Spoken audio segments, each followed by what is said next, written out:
Hello बच्चों, class 10 की lecture series में आपका स्वागत है। आज की इस वीडियो में हम प्रश्नावली 3.1 स्टार्ट करेंगे। तो देखो आज का पहला क्वेश्चन क्या दिया है। देखो इसमें दिया है कि निम्न समस्याओं में रैखिक समीकरणों के युग्म बनाइए और उनके ग्राफी विधि से हल ज्ञात कीजिए। तो ग्राफी विधि से किसी भी समीकरण को हल करना मैंने आपको पहले पार्ट में बताया था। तो अगर आपने पहले पार्ट वाली वीडियो नहीं देखी तो पहले वो वाली वीडियो देखिए, तब आप इन क्वेश्चन को सॉल्व करेंगे तो बड़ी आसानी से समझ में आ जाएंगे। तो इसमें देखो पहला पार्ट क्या दिया है।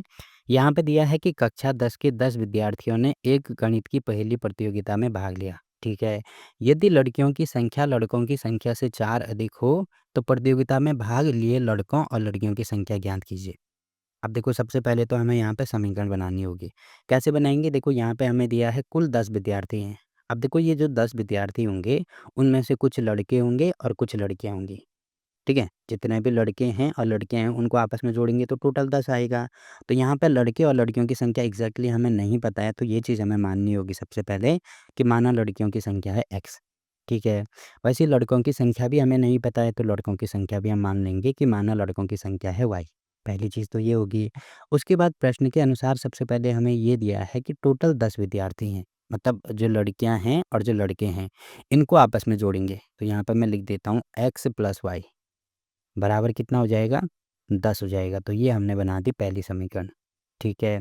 इसके बाद आगे दिया है कि यदि लड़कियों की संख्या, देखो लड़कियों की संख्या क्या है हमारे पास? x है, तो यहाँ पे मैं x लिख देता हूँ। लड़कों की संख्या से, देखो लड़कों की संख्या क्या है हमारे पास? y है, तो यहाँ पे मैं y लिख देता हूँ। से 4 अधिक है। 4 अधिक होने का मतलब क्या है? देखो जब भी अधिक की बात होगी तो हमेशा प्लस करेंगे और अगर कम दिया होता तो यहाँ पे माइनस करते हैं। तो क्योंकि 4 अधिक है तो यहाँ पे प्लस करेंगे और 4 है तो यहाँ पे 4, मतलब x का मान इसके बराबर है, तो यहाँ पे बीच में बराबर लगा दूँ।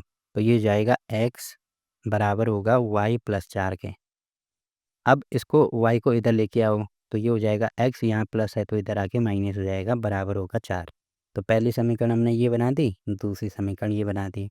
अब अगर इसको हमें ग्राफी विधि से सॉल्व करना है तो क्योंकि 2 समीकरण हैं इसीलिए पहले हम 2 बॉक्स बना देंगे। तो ये वाला जो पहला बॉक्स है ये पहली समीकरण के लिए है, तो यहाँ पे मैं x + y बराबर 10 लिख देता हूँ और ये वाला बॉक्स इस वाली समीकरण के लिए है, तो x - y बराबर यहाँ पे 4 लिख देंगे। तो यहाँ पे हो जाएगा हमारा x, यहाँ पे होगा y, वैसे ही यहाँ पे होगा x, यहाँ पे होगा y। अब यहाँ पे सबसे पहले x का मान 0 रख दो। देखो अगर मैं x का मान इस समीकरण में 0 रखता हूँ तो यहाँ पे कितना होगा? ये 0 + y बराबर होगा 10। अब 0 + y मतलब इसको मैं हटा दूंगा तो y का मान हमारे पास आ रहा है 10। तो देखो हमारे पास क्या मिल गया? पहला बिंदु मिल गया 0, 10। तो पहले x में हमें 0 जाना है। देखो 0 यहाँ पे है, तो 0 जाने का मतलब जहाँ पे था वहीं पे हम रहेंगे। उसके बाद y में हमें 10 जाना है, तो y में 10 जाएँगे तो प्लस का 10 यहाँ पे आएगा। तो ये वाला जो पॉइंट होगा, ये वाला पॉइंट होगा हमारा 0, 10। पहली चीज़ हमने यहाँ पे लिख दी, ठीक है। उसके बाद पहले जैसे x 0 किया, अब हम y को 0 कर सकते हैं। तो यहाँ पे अगर मैं y का मान 0 रखता हूँ, तो कितना हो जाएगा? ये x + 0 बराबर 10। अब देखो 0 का मतलब इसको हटा सकते हैं, तो x का मान 10 आ रहा है, तो यहाँ पे हो जाएगा 10। और देखो दूसरा पॉइंट भी हमें मिल गया कि y का मान अगर मैं 0 रखता हूँ तो x 10 आ रहा है। तो पहले x में जाते हैं, तो x में 10 जाएँगे, तो 0 यहाँ पे है, x में 10 यहाँ पे होगा। ठीक है। y में कितना जाना है? y में 0 जाना है, मतलब कहीं भी नहीं जाना है, तो ये वाला जो पॉइंट होगा, ये वाला पॉइंट होगा हमारा 10, 0। ठीक है। अब क्योंकि मुझे 2 पॉइंट मिल गए, अब स्केल से अगर मैं इन दोनों पॉइंट को मिला देता हूँ, तो एक रेखा बनेगी जो कि आपको यहाँ पे दिख रही होगी और ये जो रेखा होगी इसका समीकरण होगा x + y बराबर 10। देखो पहला पार्ट यहाँ पे कंप्लीट होता है। वैसे ही दूसरे पार्ट के लिए दूसरे समीकरण की रेखा हम अगर हमें बनानी है तो यहाँ पे भी वही चीज़ करनी होगी। पहले x का मान 0 रखो, तो ये हो जाएगा 0 - y बराबर होगा 4। अब 0 का मतलब इसको हटा सकते हैं। अब यहाँ पे माइनस है तो यहाँ पे माइनस हटाएँगे तो अब माइनस इधर आ जाएगा। तो ये कितना हो जाएगा? y का मान -4 आ रहा है, तो यहाँ पे -4 लिख दो। तो x में हमें 0 जाना है, मतलब यहीं पे रहना है। y में -4 जाना है तो नीचे की साइड जाएँगे, तो ये वाला है यहाँ पे -4। तो ये वाला जो पॉइंट आएगा हमारा, यहाँ पे होगा x में 0, y में -4। ठीक है, हमेशा पहले x में जाएँगे उसके बाद y में जाएँगे। ये पहली वैल्यू हमेशा ही x की होगी, बाद वाली वैल्यू हमेशा ही y की होगी, ये आपको ध्यान रखना है। ठीक है, अब y में 0 करेंगे तो देख जैसे पहले x का मान 0 किया, अब यहाँ पे y का मान 0 करेंगे। तो ठीक है, यहाँ पे y का मान अगर मैं 0 कर देता हूँ, तो ये है x - 0 बराबर 4। तो 0 मैं यहाँ से हटा देता हूँ, तो x का मान आ रहा है हमारे पास 4। तो x का मान 4 है तब y 0 होगा। तो x में हमें 4 जाना है और y में 0 का मतलब कहीं पे भी नहीं जाना है। तो ये वाला जो पॉइंट होगा हमारा, ये होगा 4, 0। ठीक है। अब देखो यहाँ पे भी 2 पॉइंट बना दिए, तो इन दोनों रेखाओं को आपस में मिला देते हैं। ये वाला पॉइंट और ये वाला पॉइंट मिलाएँगे, तो यहाँ पे एक रेखा बन गई, ठीक है। अब जहाँ पे भी ये दोनों रेखाएँ एक दूसरे को कट करते हैं, एक दूसरे को प्रतिच्छेदित करती हैं, तो ये वाला जो पॉइंट होता है, यही हमारा आंसर होता है। तो यहाँ पे देखो कहाँ पे आ रहा है, यहाँ से सीधे अगर मैं एक छोटी-सी लाइन ड्रॉ करूँ, तो ये आपको दिख रहा होगा ये 7 पे आ रहा है। तो ये वाली वैल्यू किसकी है? देखो ये x का मान होता है। तो x का मान आ रहा है हमारे पास 7, और अगर मैं यहाँ से इस प्रकार से डॉटेड लाइन निकालूँ, तो यहाँ पे आ रहा है 3, तो y का मान हो जाएगा 3। अब देखो क्योंकि हमें x और y का मान निकालना है, तो यहाँ पे मैं x लिख दूँगा, x बराबर आएगा 7 और y बराबर आएगा 3। अब x का मान क्या है? x का मान है लड़कियों की संख्या, कितनी है? 7 है। y क्या है? लड़कों की संख्या कितनी है? 3 है। तो ये हमारे उत्तर हो जाएँगे। और अब अगर आप क्वेश्चन में भी इसको चेक करके देख सकते हैं कि जो लड़कियों की संख्या है, लड़कों से 4 अधिक है। देखिए लड़कों की 3 है, लड़कियों की 7 है, तो कितना अधिक है? 4 अधिक आपको दिख रहा होगा, ठीक है? तो पहला पार्ट यहाँ पे कंप्लीट होता है। वैसे ही सेम टू सेम दूसरा पार्ट हम करेंगे। तो देखो यहाँ पे दिया है कि 5 पेंसिल तथा 7 कलमों का मूल्य 50 रुपये है, ठीक है? जबकि 7 पेंसिल और 5 कलमों का मूल्य 46 रुपये है। एक पेंसिल का मूल्य तथा एक कलम का मूल्य ज्ञात कीजिए। तो यहाँ पे भी सेम टू सेम पहले हमें कुछ मानना होगा, क्योंकि पेंसिल का मूल्य भी हमें नहीं पता, कलम का मूल्य भी हमें नहीं पता। तो सबसे पहले मानेंगे कि माना पेंसिल का मूल्य x है। आप अपनी तरफ से कुछ भी मान सकते हैं, ठीक है? वैसे ही कलम का मूल्य भी मानेंगे कि माना कलम का मूल्य y रुपये है। तो यहाँ पे हमने y मान लिया। अब स्टार्टिंग में ये हमें दिया है कि 5 पेंसिल। अब देखो अगर थोड़ी देर के लिए ये मान लो कि मान लीजिए x की जगह पे एक पेंसिल का मूल्य 10 रुपये है। तो 5 पेंसिल का मूल्य कितना होगा? जैसे एक पेंसिल का मूल्य 10 रुपये है, तो 2 पेंसिल का मूल्य 20 रुपये होगा।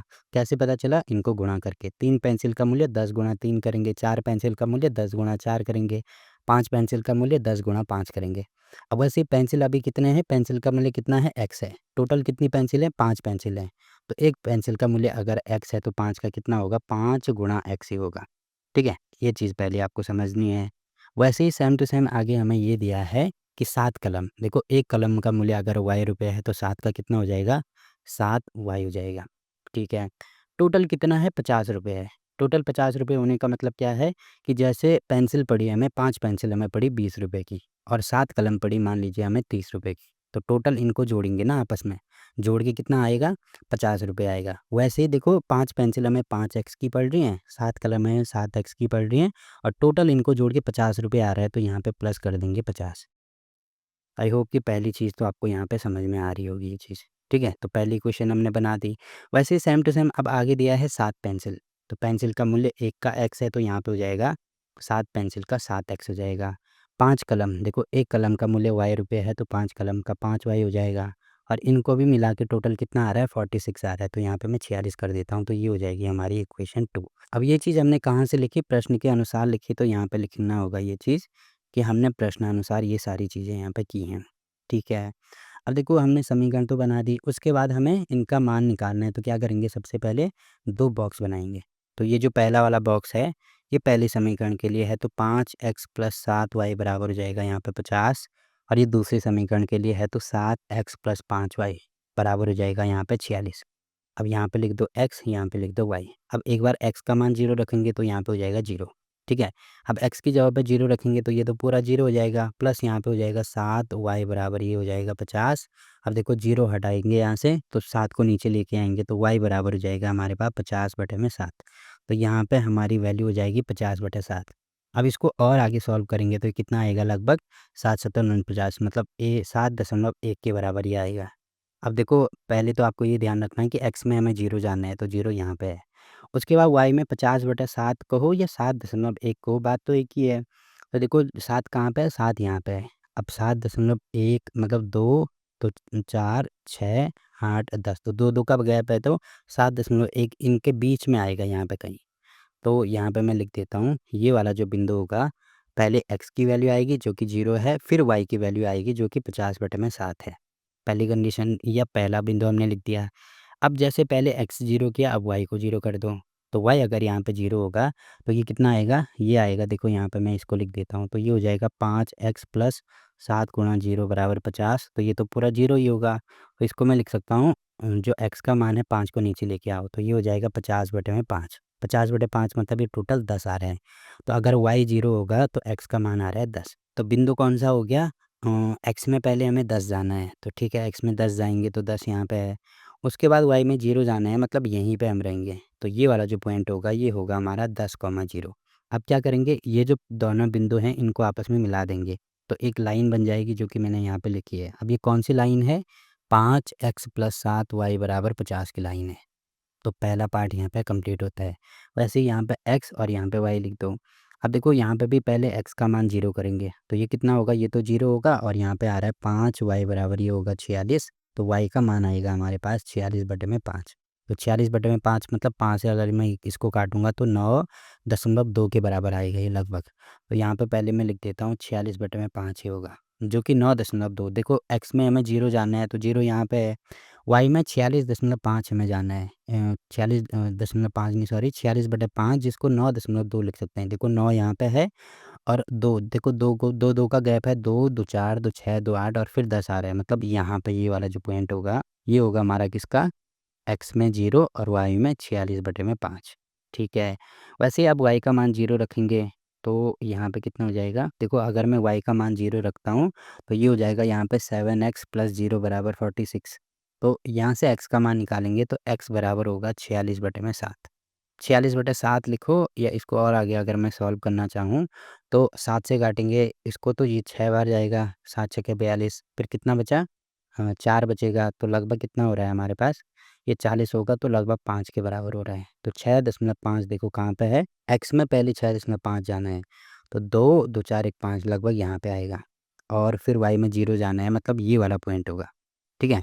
तो ये वाला पॉइंट मैं लिख देता हूँ, यहाँ पे होगा x में 46/7 और यहाँ पे 0। अब देखो एक पॉइंट ये है, एक पॉइंट ये है, तो इन दोनों को भी आपस में मिला दो। तो दोनों को मिला के ये वाली रेखा बन रही है।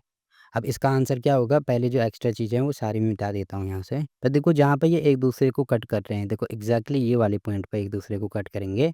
तो यहाँ से अगर मैं इस प्रकार से एक लाइन ड्रॉ करता हूँ, तो यहाँ पे आपको दिख रहा होगा ये x का मान है जो कि यहाँ पे 3 आ रहा है।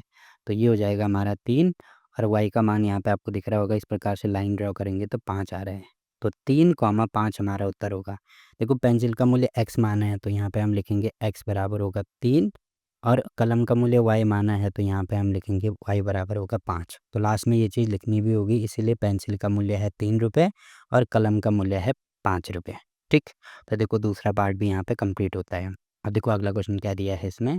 देखो इसमें दिया है कि अनुपातों a1/a2, b1/b2 और c1/c2 की तुलना कर ज्ञात कीजिए कि निम्न समीकरण युग्म द्वारा निरूपित रेखाएं एक बिंदु पर प्रतिच्छेदित करती हैं या समांतर हैं या समपाती हैं। अब देखो इनका कॉन्सेप्ट तो मैंने आपको पहले पार्ट में, जो इंट्रोडक्शन वाला पार्ट है, जो परिचय वाला पार्ट है, वहाँ पे बता दिया था। बहुत अच्छे से बताया और ग्राफ से भी इसको हल करना आपको बताया था। ठीक है? तो ये सारी चीज़ें मैं पहले ही बता चुका हूँ। अगर आपको नहीं आती तो आप वहाँ पे जाके देख सकते हैं। बाकी उसका रिज़ल्ट हमारा ये निकल रहा था कि सबसे पहले अगर हम इनके अनुपात निकालते हैं और वो अनुपात जैसे अगर तीनों आपस में बराबर आते हैं तो रेखाएँ समपाती होती हैं। समपाती होने का मतलब लाइन एक दूसरे के ऊपर आएगी इस प्रकार से। और उस कंडीशन में कितने हल होंगे? अनेक हल होंगे, क्योंकि एक जैसे अगर अभी थोड़ी देर पहले ग्राफ से मैंने सॉल्व करना सिखाया था क्वेश्चन को, तो ऐसे कट कर रही थी। तो जहाँ पे वो एक दूसरे को कट कर रही है, वहाँ पे वो उसका एक सॉल्यूशन होता है, वो एक उसका एक हल होता है। अब क्योंकि एक दूसरे को केवल एक बिंदु पे वो कट कर रहे थे, इसीलिए एक हल उनका आ रहा था। अब यहाँ पे आपको दिख रहा होगा अगर लाइन एक दूसरे के ऊपर आ रही है इस प्रकार से, तो हर बिंदु पे एक दूसरे को कट करेंगे। तो कितने हल होंगे? अनेक हल होंगे। वैसे ही सेम टू सेम अगर स्टार्टिंग में ये दोनों बराबर होते हैं और तीसरा बराबर नहीं होता है, तो उस कंडीशन में रेखाएँ समांतर आती हैं। समांतर होने का मतलब क्या है? एक रेखा इस प्रकार से आएगी, एक रेखा इस प्रकार से आएगी। तो तब देखो कहीं पे भी एक दूसरे को कट नहीं करेंगे तो उसमें कोई हल नहीं होगा। ठीक है? और तीसरी कंडीशन में अगर ये तीनों बराबर नहीं आते हैं, या आप ऐसे कह सकते हैं कि पहले स्टार्टिंग में इन दोनों को चेक करेंगे, ये बराबर नहीं आते हैं तो तीसरा चेक करने की आवश्यकता नहीं है। तो तब क्या होंगे? ये एक दूसरे को प्रतिच्छेदित करेंगी, जैसे ये वाले रेखाएँ हैं, प्रतिच्छेदन रेखाएँ इसको बोलते हैं। और केवल कितना हल होगा? केवल एक हल होगा। तो ये चेक करके हमें बताना है। तो पहला पार्ट आपको यहाँ पे दिख रहा होगा, इसमें a1 a2 की वैल्यू निकालेंगे। तो देखो जो 2 चर वाले रैखिक समीकरण होते हैं उनको लिखते हैं ax + by + c = 0, इस वाले रूप में। अब वैसे ही सेम टू सेम अगर मैं यहाँ पे कंपैरिज़न करता हूँ तो a की वैल्यू यहाँ पे आपको दिख रही होगी 5 है। तो क्योंकि ए यहाँ पे भी है, यहाँ पे भी है, तो यहाँ पे इसको a1 नाम दो, a1 b1 c1। वैसे ही ये वाली वैल्यू हो जाएगी हमारी a2x, वैसे ही b2x और c2 की। अब A1 A2 की वैल्यू निकालेंगे तो यहाँ पे मैं लिख देता हूँ। देखो A1 की वैल्यू कितनी है 5 है, तो यहाँ पे हो जाएगा 5। वैसे ही B1 की वैल्यू देखो यहाँ पे कितनी है -4, तो ये हो जाएगी -4। C1 की वैल्यू 8 है, तो यहाँ पे हो जाएगा 8। वैसे ही A2 की वैल्यू 7 है, तो यहाँ पे हो जाएगी 7। B2 की वैल्यू 6 है, तो यहाँ पे हो जाएगा 6 और C2 की वैल्यू -9 है, तो यहाँ पे हो जाएगा -9। अब मुझे A1 अपॉन A2 मतलब इनके अनुपात निकालने हैं, तो पहले A1 अपॉन A2 निकाल दो। तो A1 है हमारे पास 5 और A2 है हमारे पास 7, तो 5/7 आ गया। उसके बाद B1 अपॉन B2 निकालो, तो B1 है हमारे पास -4 और B2 है 6। अब देखो इसको और छोटा किया जा सकता है, जैसे अगर मैं इसको 2 से काटूँ तो यहाँ पे होगा 2 और यहाँ पे हो जाएगा 3, तो ये आ रहा है हमारे पास लास्ट में 2/3। ठीक है, B1 B2 की वैल्यू भी निकल गई। अब C1 अपॉन C2 की वैल्यू निकालेंगे, तो देखो C1 है हमारे पास 8 और C2 है -9। तो अगर मैं माइनस को ऊपर लेके जाता हूँ तो ये हो जाएगा -8/9। तो देखो तीनों की वैल्यू हमने निकाल दी। तो यहाँ पे आपको दिख रहा होगा, देखो A1 A2 की वैल्यू हमारे पास है 5/7 बराबर, B1 B2 की वैल्यू है -2/3 और C1 C2 की वैल्यू है हमारे पास -8/9। तो आपको दिख रहा होगा ये और ये दोनों आपस में बराबर नहीं है, ना ही ये दोनों आपस में बराबर हैं। तो कौन सी कंडीशन आ रही है, ये वाली कंडीशन आ रही है। और मैंने आपको ये भी बोला था कि अगर स्टार्टिंग में यही बराबर नहीं हो रहे तो लास्ट में इसको चेक करने की आवश्यकता भी नहीं है। तो बुक में आपको इस प्रकार से दिया होगा। तो जब तीनों आपस में बराबर नहीं होते हैं तो उस कंडीशन में कौन सी लाइन आती है, प्रतिच्छेदित रेखाएँ आती हैं। तो लास्ट में ये चीज़ हमें लिखनी भी होगी, क्योंकि ये तीनों आपस में बराबर नहीं आ रहे हैं, इसीलिए जो रेखाएँ हैं ये प्रतिच्छेदित होंगी। तो देखो पहला पार्ट यहाँ पे कंप्लीट होता है। वैसे ही सेम टू सेम दूसरे पार्ट में हम करेंगे। देखो ये A1 की वैल्यू है, तो A1 B1 C1 तो 9 3 और 12, तो यहाँ पे मैं लिख देता हूँ 9 3 और 12। वैसे A2 B2 C2 तो 18 6 और 24, तो यहाँ पे मैं लिख दूंगा 18 6 और 24। अब A1 अपॉन A2 की वैल्यू निकालो, तो A1 की वैल्यू है 9 और A2 की वैल्यू है 18। अब इसको और आगे सॉल्व करेंगे, तो अगर मैं इसको 9 से काटता हूँ तो यहाँ पे होगा 1 9 एकम 9 9 दूनी 18, तो ये टोटल आ रहा है हमारे पास फ़िलहाल 1/2। ठीक है। वैसे ही B1 अपॉन B2 निकालेंगे, तो B1 है 3 B2 है 6। इसको 3 से काटेंगे तो यहाँ पे कितना हो जाएगा, ये हो जाएगा हमारा 1 और यहाँ पे हो जाएगा 2, तो यहाँ पे भी हमें 1/2 मिल रहा है। अब लास्ट वाला पार्ट जो आपको दिख रहा होगा C1 अपॉन C2, तो C1 है 12 और C2 है 24। अब इसको और छोटा करेंगे, तो 12 से काटेंगे तो यहाँ पे होगा 1, यहाँ पे होगा 2, तो ये भी आ रहा है हमारे पास 1/2। तो देखो A1 अपॉन A2 कितना है, 1/2 है, बराबर B1 अपॉन B2 कितना है, ये भी 1/2 है और C1 अपॉन C2 कितना है, ये भी 1/2 है। तो क्योंकि तीनों आपस में बराबर आ रहे हैं, तो यहाँ पर लास्ट में लिखेंगे चूँकि A1 अपॉन A2 बराबर है B1 अपॉन B2 बराबर है C1 अपॉन C2, इसीलिए देखो ये वाली कंडीशन आ रही है। तो जब तीनों आपस में बराबर होते हैं तो रेखाएँ क्या होती हैं, समपाती होती हैं। तो यहाँ पे लिखेंगे समपाती रेखाएँ। अब समपाती रेखा का मतलब मैंने आपको बोला था कि ये दोनों समीकरण बराबर होती हैं। देखो समीकरण बराबर कैसे हम कर सकते हैं, देखो मतलब यहाँ तक तो आपका पूरा क्वेश्चन कंप्लीट हो गया। यहाँ पे ये चीज़ मैं एक्स्ट्रा आपको बता रहा हूँ। जैसे अगर ये दोनों रेखाओं को अगर मुझे बराबर दिखाना है, तो इस पूरे इक्वेशन को ऐसी संख्या से भाग करना होगा जिसका भाग यहाँ पे भी जाए, यहाँ पे भी जाए, यहाँ पे भी जाए। तो 3 मुझे दिख रहा है, देखो 3 का भाग यहाँ पे करेंगे तो ये होगा 3, 3 का भाग यहाँ पे करेंगे ये होगा 1, 3 का भाग यहाँ पे करेंगे तो ये हो जाएगा हमारे पास 4। तो ये कितना आ रहा है, देखो पहली समीकरण आ रही है 3x + y + 4 = 0। वैसे ही इस वाली समीकरण को भी ऐसी संख्या से भाग करना होगा जो इसको भी काटे, इसको भी और इसको भी। तो मुझे 6 दिख रहा है, तो यहाँ पे 6 से काटेंगे तो 3, 6 से इसको काटेंगे तो 1 और 6 से इसको काटेंगे 4। तो यहाँ पे भी आपको दिख रहा होगा 3x + y बराबर आ रहा है 4 = 0। तो देखो दोनों समीकरण बराबर है ना, इसीलिए समपाती रेखाएँ आ रही हैं। अब एक दूसरे के ऊपर आएँगे तो बहुत सारे बिंदु पर एक दूसरे को टच करेंगे, तो इसीलिए अनेक हल होंगे। ठीक? तो दूसरा पार्ट भी हो गया। वैसे ही तीसरे पार्ट में देखो A1 की वैल्यू B1 C1, तो 6 - 3 10, तो यहाँ पे लिखेंगे 6 - 3 और यहाँ पे हो जाएगा 10। वैसे A2 की वैल्यू 2 - 1 9, तो 2 - 1 और 9। अब A1 अपॉन A2 निकालो, तो ये हो जाएगा 6/2। अब 2 से काटेंगे तो यहाँ पे होगा 1, यहाँ पे हो जाएगा हमारा 3, तो ये हो जाएगा हमारे पास टोटल 3 आ रहा है। ठीक है। B1 अपॉन B2, देखो B1 है हमारे पास -3 और B2 है -1, तो माइनस से माइनस कैंसिल, तो यहाँ से भी 3 मिल रहा है। C1 अपॉन C2, C2 है हमारे पास, C1 है हमारे पास 10, C2 है 9, तो ये टोटल कितना आ रहा है, 10/9 ही आ रहा है। अब यहाँ पे लिखेंगे हम कि जो 3 बराबर है 10/9, मतलब पहले तो इन तीनों को बराबर करना है। यहाँ पे आपको दिख रहा होगा ये दोनों बराबर हैं, बट ये लास्ट वाला बराबर नहीं है। तो कौन सी कंडीशन आ रही है, A1/A2 और B1/B2 तो बराबर हैं, बट C1/C2 बराबर नहीं है, मतलब ये बीच वाली कंडीशन आ रही है। अब इसमें क्या होता है, जो रेखाएं होती है समांतर होती है। समांतर का मतलब वो कहीं पर भी एक दूसरे से नहीं मिलेंगे, तो उस कंडीशन में कोई हल नहीं होता है, तो यहाँ पे लिखना भी होगा। इसीलिए ये क्या होंगी, समांतर रेखाएं होंगी, क्योंकि A1/A2 और B1/B2 बराबर है, बट C1/C2 के बराबर नहीं है। तो यहाँ पे हमने क्वेश्चन नंबर 2 भी कंप्लीट कर दिया।